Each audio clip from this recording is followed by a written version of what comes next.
Ces hommes sont des Bijagos, une ethnie de Guinée-Bissau en Afrique de l'Ouest. Dès l'âge de 12 ans, ils ont commencé leur initiation. Avant de partir dans la forêt et franchir les dernières étapes qui feront d'eux des hommes respectés, ils dansent chaque soir depuis 2 semaines.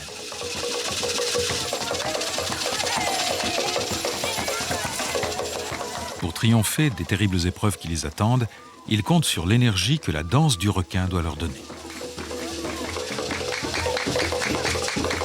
Le requin incarne le sauvage, la force, l'agressivité et la puissance sexuelle. En l'imitant, ils apprennent à contrôler, à canaliser l'énergie animale qu'ils ont en eux. Ici, le requin n'est ni bon ni mauvais, il est simplement force de la nature.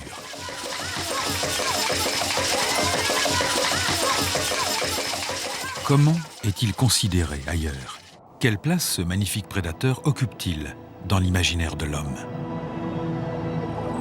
C'est ce que nous allons découvrir en un voyage qui nous mènera de l'Orient à l'Occident, à travers les croyances et les mythes.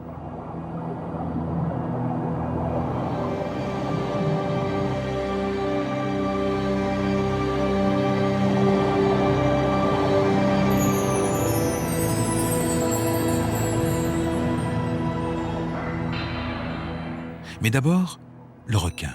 D'où vient-il? Quand et comment l'homme l'a-t-il rencontré?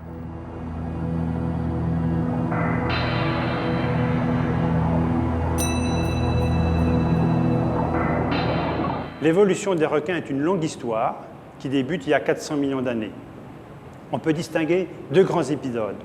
Donc, l'épisode de l'ère primaire, donc entre 400 et 200 millions d'années.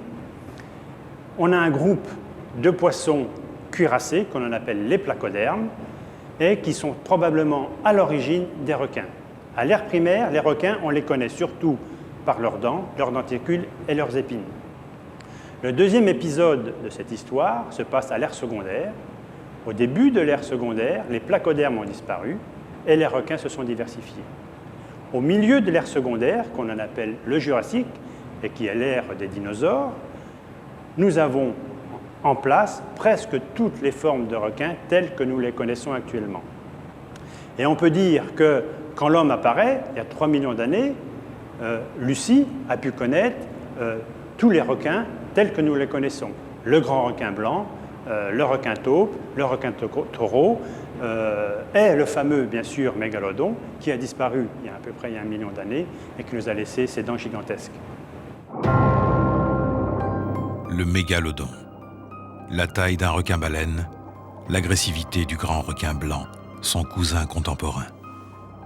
Un véritable tyrannosaure des mers, dont la proie favorite était la baleine. Il avait heureusement disparu lorsque les descendants de Lucie ont appris à nager.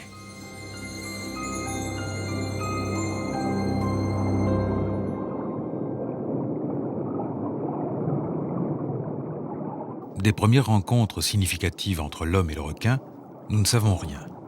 Mais on peut supposer qu'elles se sont passées comme sur ces images. Des sites archéologiques ont montré qu'il y a au moins 40 000 ans, l'homme, dans sa quête de nourriture, a compris l'intérêt que représente le poisson. Et avant de développer des techniques spécifiques de pêche, utilise celles qu'il connaît déjà depuis longtemps, c'est-à-dire celle de la chasse. Armé probablement d'un épieu de bois effilé, il chasse le poisson près du bord de l'eau.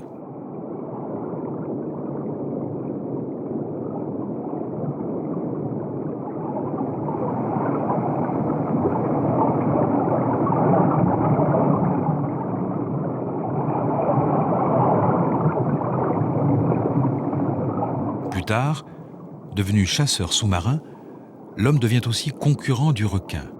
Et celui-ci, très rapidement, cherche à lui disputer ses prises.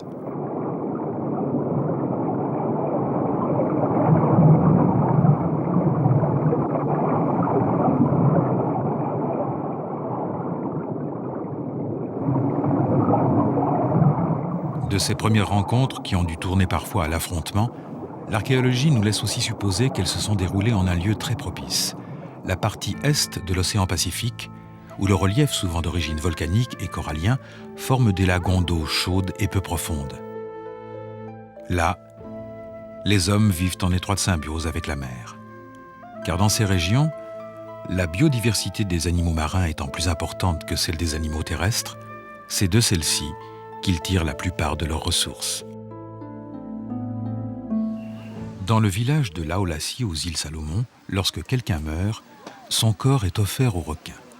Seule sa tête est conservée dans de petites nasses en éclats de bambou.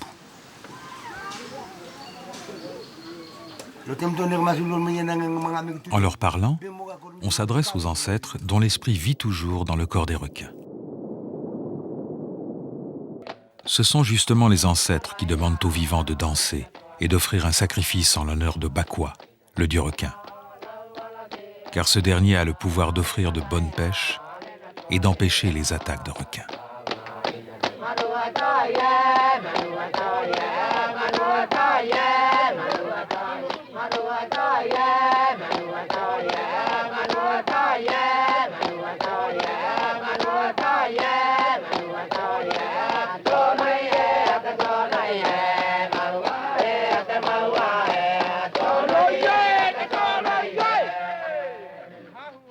Maintenant, on sacrifie un cochon.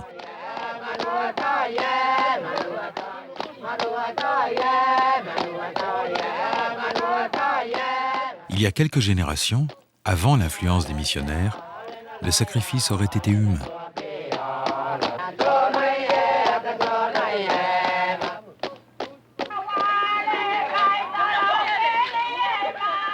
Les femmes chantent pour demander à Bakwa de protéger leurs maris et leurs enfants.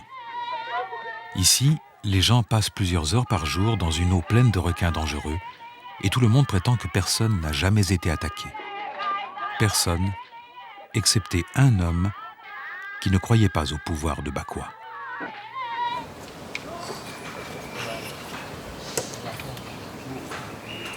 Un peu plus tard, les entrailles du cochon sont offertes aux requins.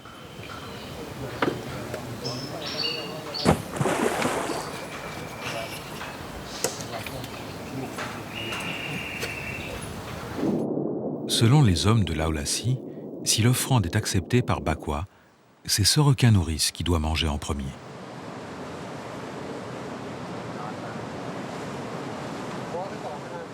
Si les petits requins pointe-noire se servent d'abord, c'est un mauvais présage. Bakwa est resté sourd à la prière des hommes.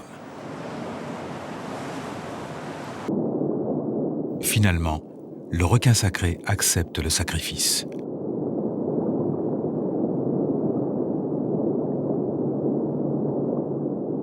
Les pointes noires auront uniquement ce qu'il a laissé.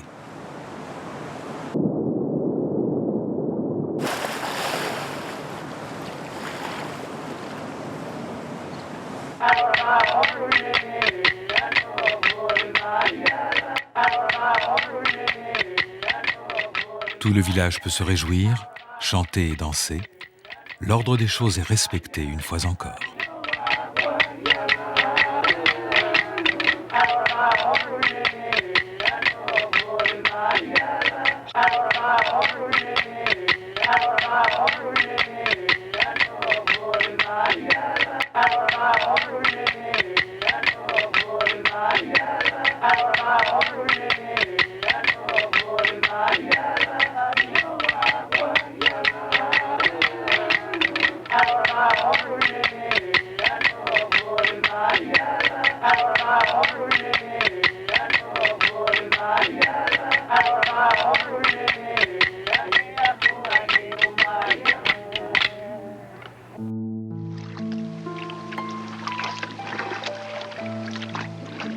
Pas très loin au nord, à Kontu, en Papouasie-Nouvelle-Guinée, le requin est au cœur d'un rituel magique et sacré.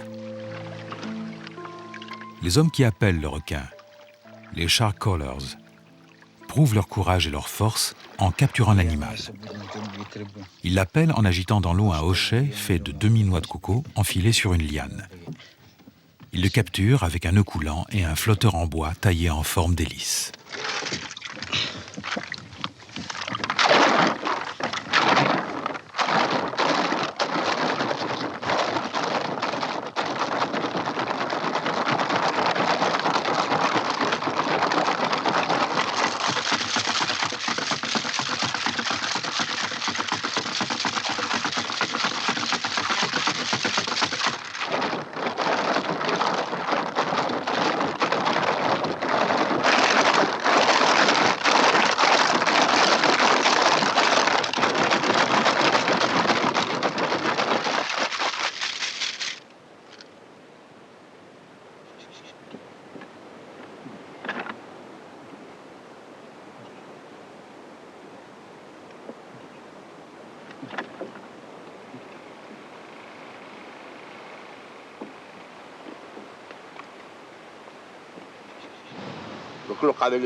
C'est Moroa qui a dit aux hommes d'appeler les requins avec de la magie.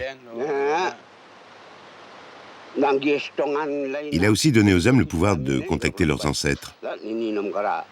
Et tout cela vient de Moroa. Au commencement, il a créé le requin. Plus tard, il a créé l'homme et lui a donné ses pouvoirs. Mais le premier requin, c'est Moroa qui l'a attrapé. C'était Moroa? Oui. À la tombée de la nuit, il est allé en mer avec son canot. Et il a secoué les noix de coco. Et le requin est apparu. Sa magie avait marché. C'était la même magie que celle que nous avons aujourd'hui. Et par Moroa, tu veux dire Dieu? L'Église chrétienne et le gouvernement l'appellent Dieu. Mais nous, dans notre langage, on l'appelle Moroa.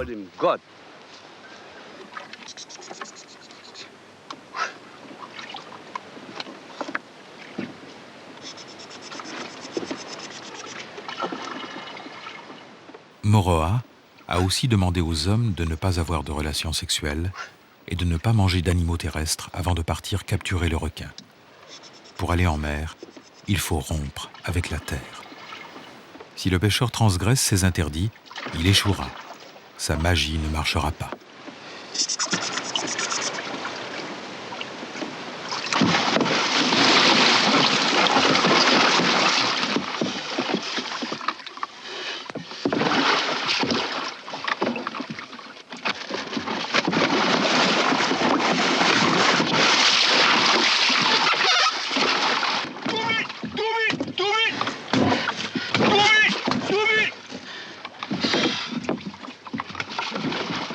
Même si on le pêche, le requin reste un roi que l'on traite avec égard. Le nœud coulant est décrit comme une couronne de fleurs, la massue comme un oreiller sur lequel on l'invite à se reposer.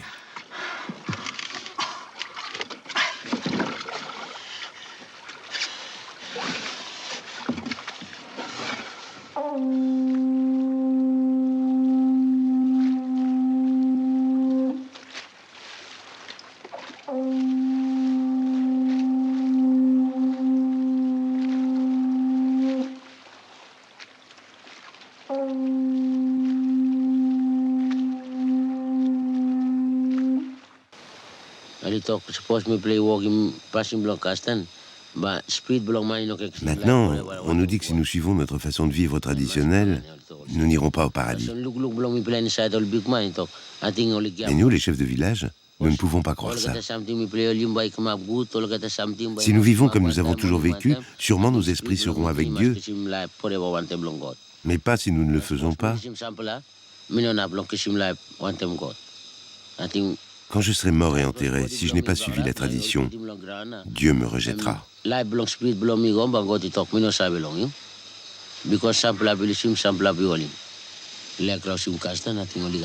Ils sont en train de détruire nos coutumes et nous ne savons pas pourquoi. On cherche les raisons pour lesquelles ils sont contre la coutume. On ne trouve pas. Pourquoi sont-ils contre ?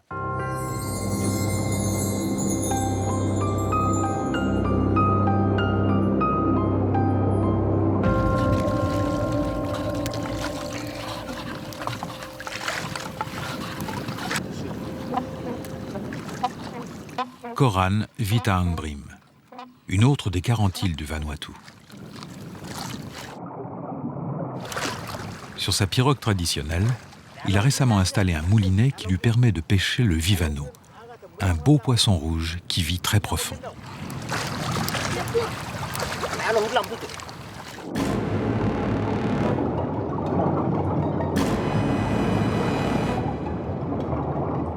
Mais depuis quelque temps, Koran a des soucis avec les requins.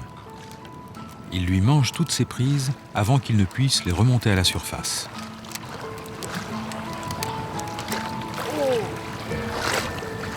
Pour lui, il n'y a qu'une explication possible. Quelqu'un ou quelque chose lui en veut et fait de la magie. Il doit aller consulter les sorciers qui vivent à l'intérieur des terres.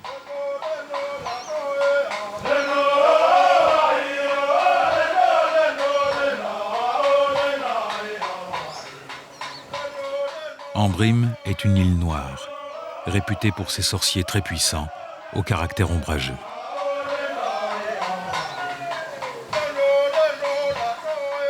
De tous, Tofor est le plus puissant et le plus redouté.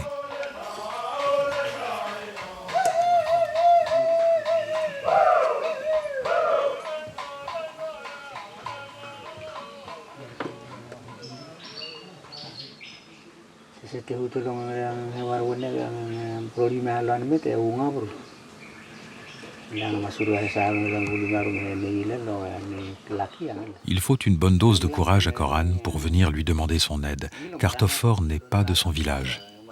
Et ses avis, prononcés comme des sentences, doivent être suivis à la lettre.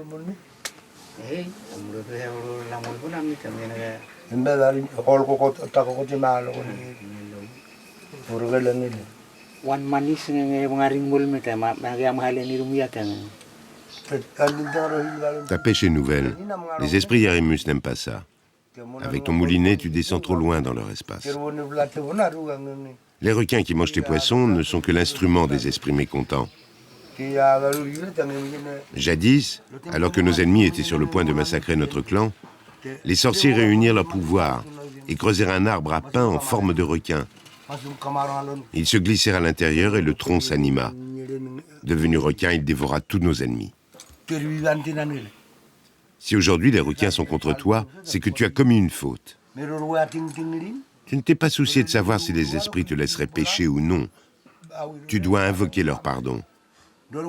Il faut faire une cérémonie et sacrifier un cochon. C'est la coutume.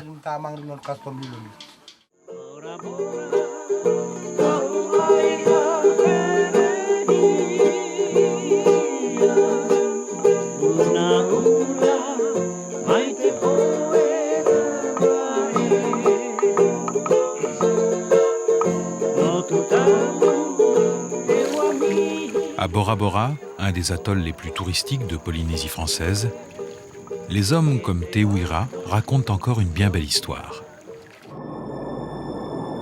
Créateur du monde, le dieu polynésien Taaroa possédait un beau requin bleu. Les hommes nageaient avec lui. Il laissait les enfants monter sur son dos. Un jour, les hommes se mirent dans la tête que le requin était méchant et décidèrent de le tuer. 2 frères courageux se chargèrent de la besogne. Lorsqu'ils le transpercèrent d'un coup de lance, Taaroa, furieux, apparut et redonna vie à son beau requin bleu. Depuis, craignant la colère de Taaroa, les hommes respectent le requin.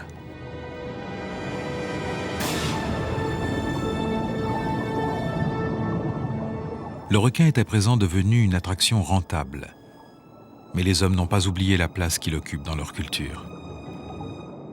Te Uira se souvient que jadis, le requin, en portant l'esprit des morts, leur permettait de devenir ancêtres.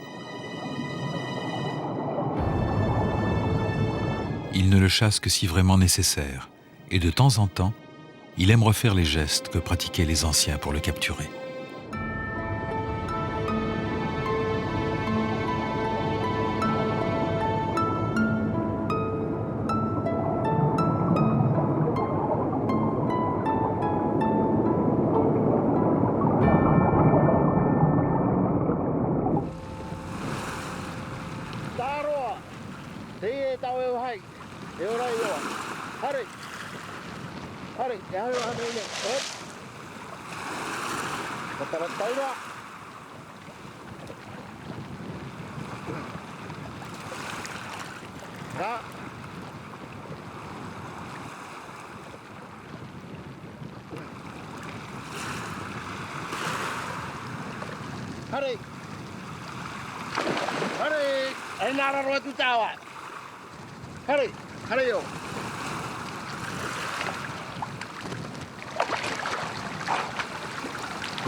Le requin est certes une proie et un prédateur, mais c'est aussi un partenaire social. C'est un compagnon, c'est un dieu, ça peut être un justicier. Si par exemple un homme est attaqué par un requin, la faute est imputée à l'homme plutôt qu'au requin. De fait, les océaniens ne sont jamais indifférents aux requins, qui ne présentent jamais d'aspect négatif pour eux, contrairement à la vision qu'en ont les Occidentaux. Longtemps, l'homme occidental ne s'est pas aventuré en haute mer, il s'est cantonné au littoral. Et on ne connaît aucune gravure rupestre occidentale qui représente le requin sans ambiguïté. La Bible méconnaît. La première mention est sans doute en Babylonie, dans la mythologie, le monstre Bulle, littéralement le dévorant, qui dévorait des jeunes filles et qui, du bar, un héros valeureux, va exécuter, va tuer, débarrassant la population côtière de ce fléau. Plus tard, au 5e siècle avant Jésus-Christ, le célèbre historien grec Hérodote mentionne ce qu'il est advenu d'une partie de la flotte de Darius au large du mont Athos. Elle s'est fracassée contre des récifs et les marins sont morts non pas de noyade, bien qu'il y avait une tempête affreuse, mais happés et mangés par des monstres marins aux dents acérées. Les Latins connaissaient mieux les requins que les Grecs et étaient à même de discerner parmi eux des espèces relativement peu dangereuses. Ainsi, Pline l'Ancien, au 1er siècle de notre ère, dit que finalement les chiens de mer peuvent menacer, il parle de petits requins dont il est difficile de définir l'identité, mais les chiens de mer peuvent menacer le pêcheur en l'attaquant aux chevilles, en le blessant à l'aine, mais qu'en fait il suffit de leur faire face et de tenter de les effrayer pour qu'ils s'enfuient. Donc le monstre est déjà un peu démystifié. Pendant la période médiévale, le requin n'apparaît guère dans les bestiaires, mais le rôle qu'il y joue est avant tout celui d'une allégorie, celle des tentations temporelles auxquelles le bon chrétien ne doit pas succomber, celle de la gueule dévorante du mal qui peut avaler l'honnête homme. Le requin, à cette époque, très souvent est qualifié de l'ami, terme d'origine grecque qui fait référence à un monstre mythologique dévoreur. Et effectivement, le requin diabolique tel qu'on le connaît en Occident date très largement du Moyen-Âge. À partir de la Renaissance, avec le développement de la zoologie, de l'anatomie, avec des chercheurs comme Rondelet, Belon, l'image du requin va changer du tout au tout. La lamie se trouve démystifiée par la dissection. Et en effet, Rondelet et Belon, ces fondateurs de l'ichthyologie française, essaient de démontrer que la lamie est un poisson comme les autres, un poisson prédateur qui peut être redoutable, c'est le cas du requin blanc, mais de tout de même une créature de l'ordre naturel qui sort ainsi des limbes de la mythologie. À l'aube du XXe siècle, le requin deviendra surtout un animal perçu comme central dans l'industrie de pêcherie, un animal pourvoyeur de substances naturelles utiles pour la cosmétique ou éventuellement de vitamine A, mais certainement plus comme un monstre, une sorte de croque-mitaine marine. Ce monstre dévorant est devenu un animal presque domestiqué par l'industrie du début du XXe siècle.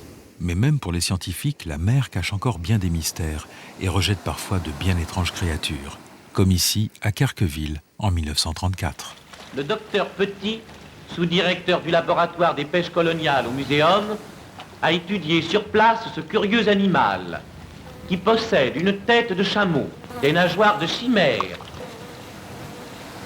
une peau de phoque, une chair de raie et des poils d'éléphant. Le savant a déclaré qu'il croyait se trouver en présence d'un salacien, sorte de poisson gigantesque à la peau cartilagineuse et dans la famille duquel se trouve le chondroptérygien. En fait, le journaliste déforme les propos du docteur Petit, qui a bien identifié un requin pèlerin. C'est de cette façon que le discours des naturalistes de cette époque, qui donne une description plus rationnelle des squales, n'a pas réussi à tordre le cou à l'image populaire du requin tueur, véhiculée plus volontiers par la presse et la littérature.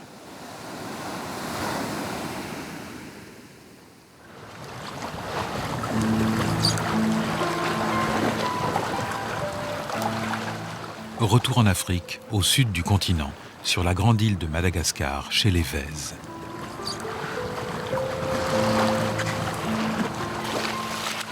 Les Vèzes sont un des derniers peuples nomades de l'océan Indien. Il y a encore quelques décennies, les requins ne les intéressaient guère, car ils ne pêchaient que sur les platiers, en eau peu profonde. Puis un jour, avec l'arrivée des filets, les Vèzes ont croisé la route des commerçants chinois. Ils leur ont montré qu'ils pouvaient gagner de l'argent en pêchant le requin pour leur revendre les ailerons, très appréciés dans la cuisine asiatique. Certains se spécialisèrent alors dans la capture du squale.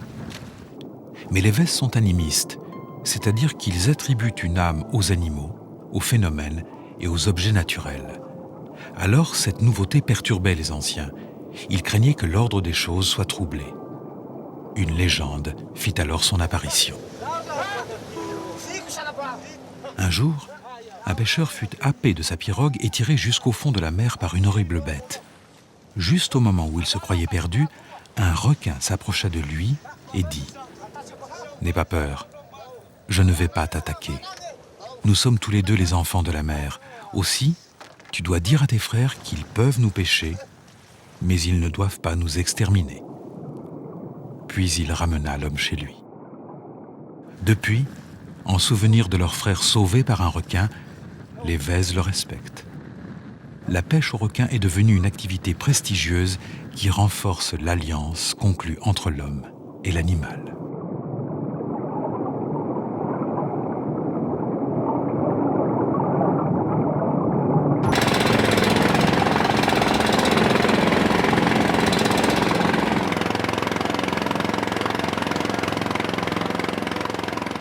À des milliers de kilomètres de là, de l'autre côté de l'océan Indien, dans le détroit de la Sonde qui sépare les îles indonésiennes de Java et de Sumatra, des mains très rudes s'activent à remonter une ligne de pêche au requin.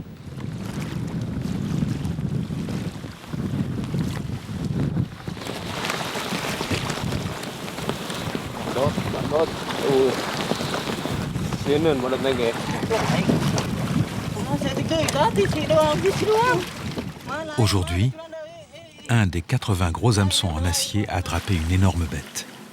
C'est un requin-tigre, une des espèces les plus féroces qui n'hésite pas à dévorer ses propres congénères. Dépassant 4,50 m, celui-ci s'est pris dans la ligne en se jetant sur un plus petit dont il n'a laissé que la tête.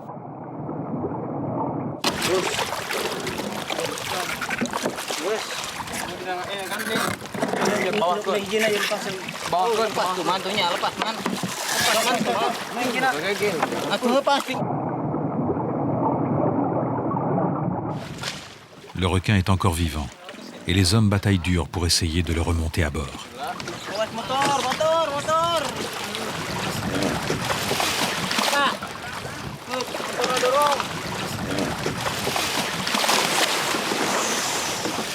Ils tirent de toute leur force, mais une vague et les 500 kilos de l'animal ont failli renverser le bateau.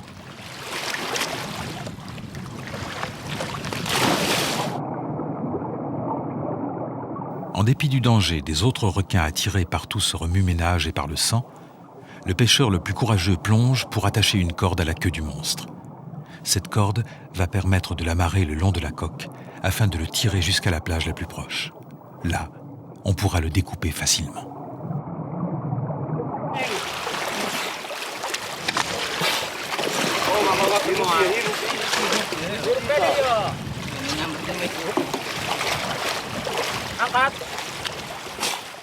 Au bout de 2 heures de lutte, le requin a fini par mourir asphyxié.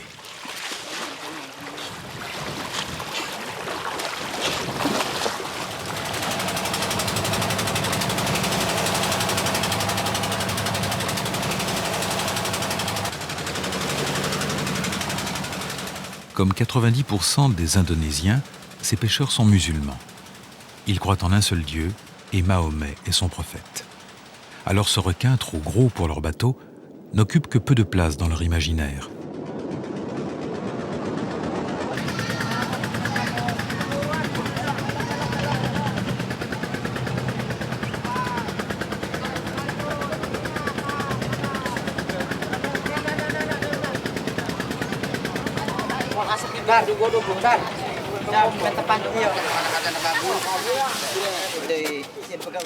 Dans cette partie de l'Asie, ce qui sauve le requin, c'est le côté artisanal de cette pêche. Et que rien n'est gaspillé. Tout sera vendu. Tout sera utilisé.